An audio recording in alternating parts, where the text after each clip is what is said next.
Good afternoon. Now, second one is method of developing the endurance. First, we discuss about the method developing the strength. Now, discuss about the method developing the endurance. So, there are the three methods developing the endurance. One is continuous method, interval method, and frac leg training. So, first, we discuss about the continuous method. Continuous training is that everybody knows that in this method, training and exercise is performed for the long duration without any break. That's called is continuous training. For example, cross country. So heartbeat remain in between 140 to 160 per minute, and total duration of exercise should be less than 30 minutes. This is the training period for continuous method. And the advantages, the advantages: increasing the glycogen of the muscle and liver for better result, intensity can be increased, and it makes the individual self-discipline and self-confidence. And the next one is this is called the circuit training. One example for the continuous method. And now is interval method. In this method, in training, exercise is performed with proper break. For example, 400 meters. It means there need a break. So when during this type of exercise, there need a break. So method is 400 meter race with 80% speed. So second one is walking or jogging until his heart rate calms down. This is the break for 120 to 140 approximately, that comes down heartbreak. Again they starting their race, 400 meter race with 80% speed. So it means that 80% speed is running. After that taking break, so comes down to 120 to 140 approximately heart rate. After that again start their walking, again start their running, 80% speed. That is called the interval training method. Advantages make more workout can be performed in short duration. The progress of the athletes can be measured easily. It is more beneficial and respiratory and circulatory system, and they can train both at the same time. Disadvantage there are more chances of injuries. Regular training can lead to heart diseases. This is called the interval training. Next one is this is the interval training. That's one example of given. 5 minutes warm up, then 30-second run at maximum effort, 1 minute jog walking, then 5 minute cool down.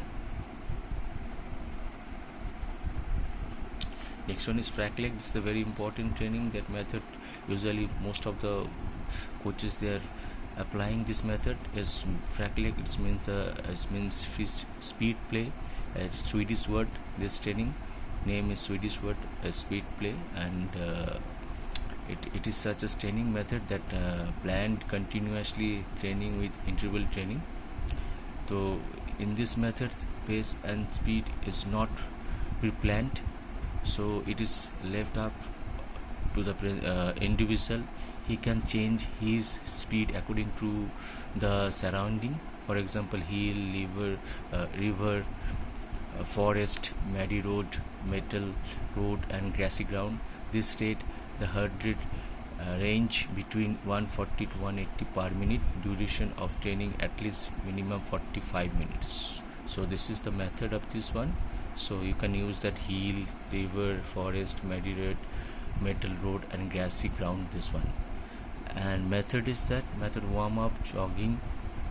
First they should start warm up at least 5 to 10 minutes, and then steady heart speed for 1.5 to 2.5 kilometer. Then recovery, they need recovery. Repeat walking for the at least 5 minutes. Then start the speed work, easy running between sprint about 50 to 60 meter. Repeat it until the little tired. Then easy running with 3 or 4 quick step now or then, and full speed uphill for 175 to 200 meter. Then first pace for 1 minute. So this is called the method. I'm saying the method. So there are using two method also, continuous and interval method also. And then for example, this is the example of this one, the frac leg training. So you can use that heel method. There is the resting position. There is steer or resting position. After some walking, they can take rest. After this is sand, after sand they can rest. After again they running, They can rest again, they're running and come to the on the here, then they can take rest. This is called the frac leg training method. They can use all the item: muddy, sandy ground, off hill, slow round, surface, all the side. And then advantages is that it skips the heart rate, allowing an athlete to get good cardiovascular endurance. It is easily adapted to the athlete. It is not rigid but flexible in nature, and due to the sprinting intervals, it makes the body versatile. Disadvantage: sometimes the athlete is likely to drop effort. It may cause accident because it is not pre-planned. So this method is not pre-planned. Already I've said it is not pre-planned method. Speed is not pre-planned, so it is left up to the individual. So there are the three methods already discussed about the endurance. So first of all, continuous interval and frac leg training. These three methods that developing the endurance of individual athletes. So thank you for today's